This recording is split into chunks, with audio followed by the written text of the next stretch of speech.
Well, more action in Centerville. This time not a fire, but as you can see over here, some siding's ripped off. We've had a long, windy night. When I come on, it's not screen. A long, windy night since about 1:30 a.m.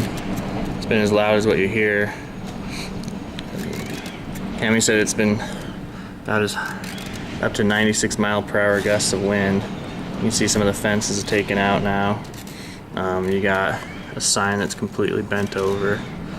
Our little carport is just bouncing up and down.